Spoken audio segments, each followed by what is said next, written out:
Hi again. Today we're going to talk about those videos that you can plan out entirely before you ever press record on the camera. The ones that actually follow a script that either someone will narrate or where there will be words on the screen. And again, you might think, how am I going to plan that all out ahead of time? It sounds really difficult. Again, they are actually the easiest videos to do because everything just falls into place once you get to the shooting and editing process, which is really nice. So first, here's what you need to do. Start with an idea. You write out your script and then get to the plan. Now this is where the video planner comes in handy. You can write out your idea, your shooting locations, who's going to do the talking, etc. Get all of those details down on paper so you really get a good plan together.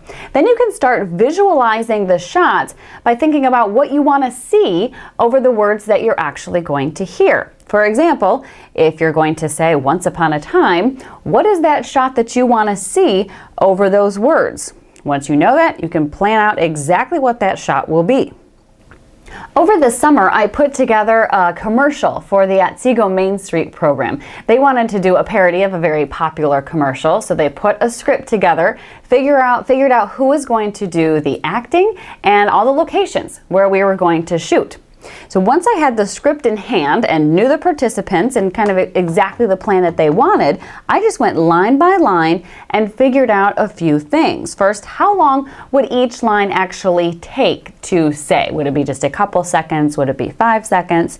And then what shots could I fit in there? You still want to try and add the variety of shot types and some sequences whenever possible. So if it's going to be a longer sentence, how many shots can you actually fit in there?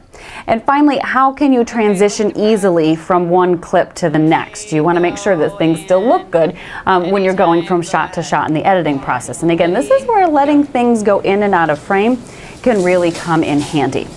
So with it all planned out, it took about an hour, maybe 2, to shoot at 5 locations, and then it took about an hour to put together. And honestly, the hardest part was finding the right piece of music for the beginning of the video. So here's the final product.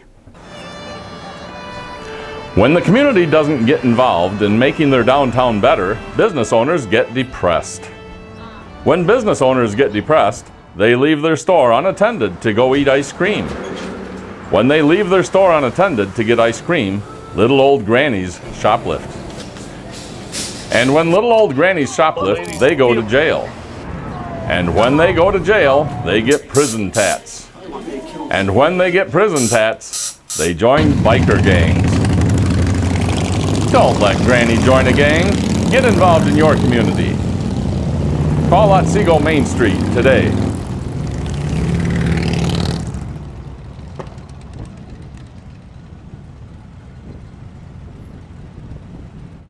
So to get all of those different shots in the video, I knew I wanted different shot types. I shot each scene in its entirety in each of the shot types. So once everything at a wide shot, and then I did take 2 with just close-ups, take 3 with a medium shot. That way when you get back to editing, you have the whole series of shots and it makes it a lot easier to put together. You have a few more options.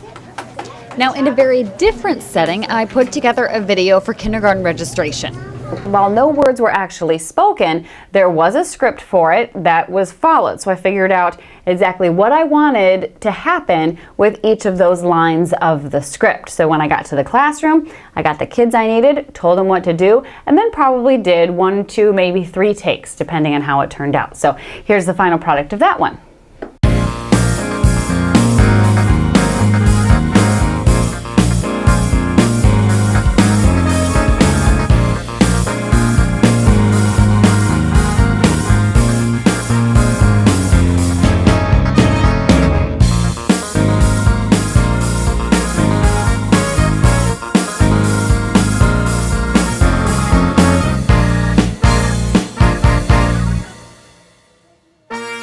The going line by line and visualizing what you want to see over the words just lets everything fall into place. It also lets you use that creativity in shooting video that you've learned in the prior 4 series. So the different shot types, writing down, you want a close-up for this, you want a wide shot for this, it helps with that. Thinking about those unique angles, sequences, natural sound, good framing, and etc., etc.